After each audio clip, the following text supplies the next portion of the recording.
हाँ जी गाइज, मैं हूँ आपका अपना एलविश यादव। और मैं सुबह उठा, मैंने देखा कि कैसे कैसे न्यूज़ फैल रही है मेरे खिलाफ। ऑल ओवर मीडिया में ये चीज़ हो रखी है, एलविश यादव अरेस्ट हो गए, एलविश यादव नशीले पदार्थ के साथ ऐसे ऐसे पकड़े गए। ये सारी चीज़ें जो मेरे खिलाफ फैल रही हैं, जितने भी आरोप मेरे ऊपर लगे हैं भाई, सारे बेबुनियाद हैं, सारे फेक हैं। 1% भी इनमें सच्चाई नहीं है। मैं पूरा सहयोग करने के लिए तैयार हूँ यूपी पुलिस के साथ। और मैं रिक्वेस्ट करूँगा यूपी पुलिस को, पूरे प्रशासन को, माननीय मुख्यमंत्री जी योगी आदित्यनाथ जी को, कि मेरी 1% भी, 0.1% भी अगर इस चीज़ में इन्वॉल्वमेंट मिल जाती है, मैं सारी जिम्मेदारी लेने को तैयार हूँ।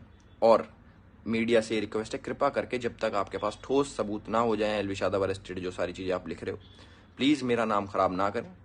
और ये जितने भी इल्ज़ाम लगे, इनसे मेरा कोई लेना देना नहीं है, दूर दूर तक, 100 मील तक मेरा कोई लेना देना नहीं। अगर ये प्रूव होते हैं तो मैं उसकी जिम्मेदारी लेने के लिए तैयार हूँ।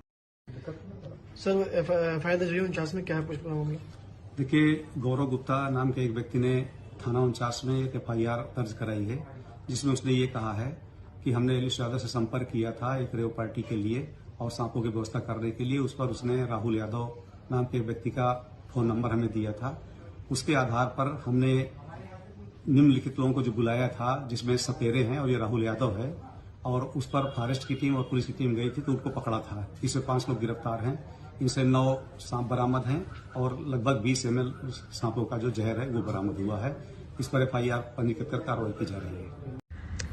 ऑल्दो मेरा मन नहीं करता भाई कि मैं सीरियस माहौल में रहूं या फिर सीरियस बातें करूं, ऐसी सारी चीज़ें, बट जो झूठी खबरें फैलती है ना, खासकर मेरे खिलाफ, बेफालतू में भाई, ना मेरा कोई लेना देना इन चीज़ों से, ना मेरे तो व्लॉग्स देखते हो भाई, रोज़ व्लॉग्स आते हैं, कभी कहाँ हैं, कभी लंदन, कभी शूट कर रहे हैं मुंबई में, ऐसे ऐसे कर रहे हैं, घर वालों के लिए घर पर टाइम नहीं दे पा रहे, और ये सब काम करेंगे। वाह, इल्ज़ाम भी कैसे लगाएं, जहरीले सांपों का जहर, वाह भाई, यही तो काम बच रहे हैं मेरी ज़िंदगी में कि मैं जहरीले सांपों का जहर बेचूं, ये किसी को दूं, नशा करूं इन चीज़ों का।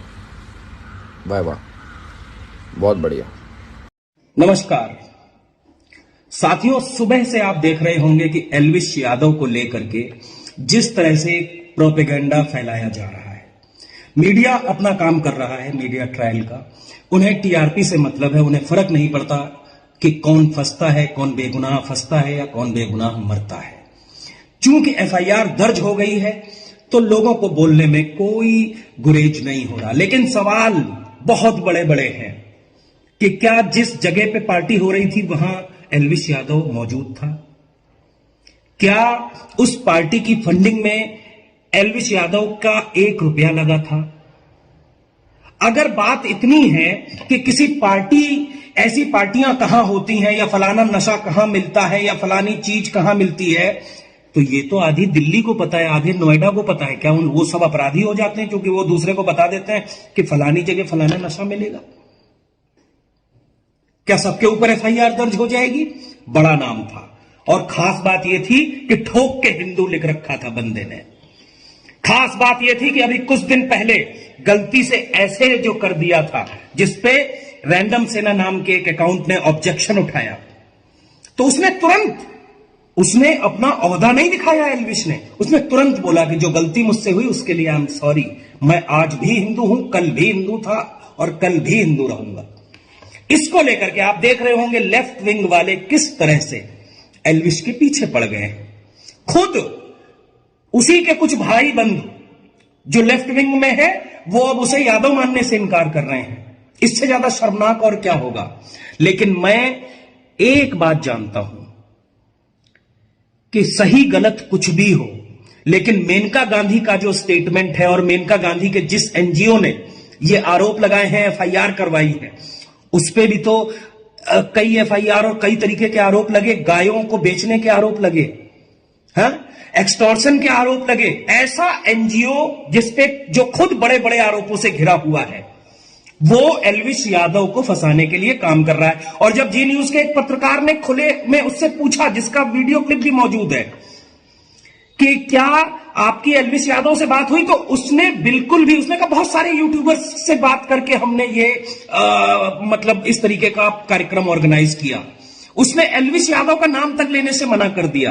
राहुल यादव का बताया कि फलाने मोबाइल नंबर पे बात हुई। उसने एल्विस यादव का मोबाइल नंबर उसे पता ही नहीं है। हाँ?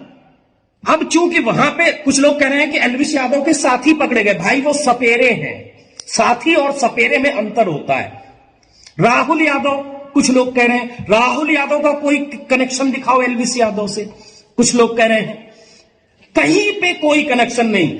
और मेनका गांधी जी आती हैं, एएनआई को बताती हैं कि वो जो कोबरा था उसका जहर बेच रहा था। और मुद्दा सारा इतना है कि हो सकता है एल्विस से भी एक्सटॉर्शन की मांग की गई हो, क्योंकि उसने एक वीडियो में सांप गले में डाल लिया था, जो कि अपराध की श्रेणी में आता है। मान लेते हैं कि वो सांप को गले में इस तरीके से डालना, जो उसकी वीडियो 5-6 महीने पहले की है, अपराध की श्रेणी में आता है।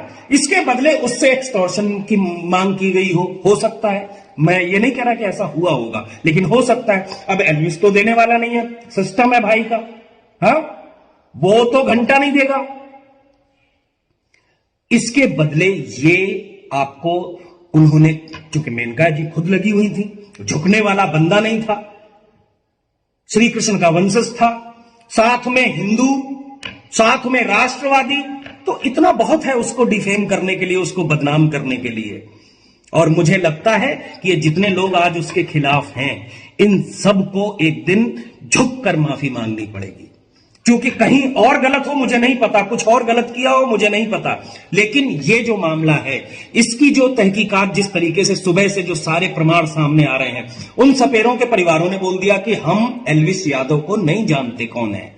जिस बैंक्वेट की बात चल रही है, उस बैंक्वेट वाले ने कह दिया कभी यहां पर एल्विस यादव नहीं आया, हमारे यहां से लोग नहीं पकड़े गए, ना कोई पार्टी चल रही थी। और कितने सबूत चाहिए? मैं जितने भी राष्ट्रवादी साथी हैं उनसे यह कहना चाहूंगा कि बंदा डट के खड़ा रहा है। छोटी सी बात पे उसने इतना बड़ा सेलिब्रिटी बनके बिग बॉस ओटीटी जीतने के बाद भी एक छोटी सी गलती पे माफी मांगने से नहीं चूका। डट के साथ खड़े रहो उसके, डट के मजबूती के साथ उसका साथ दो।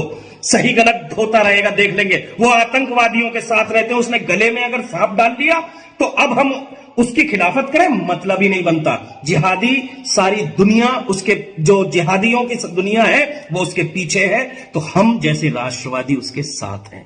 जय हिंद, जय भारत, जय श्री राम। सिस्टम है उसका, संभल के।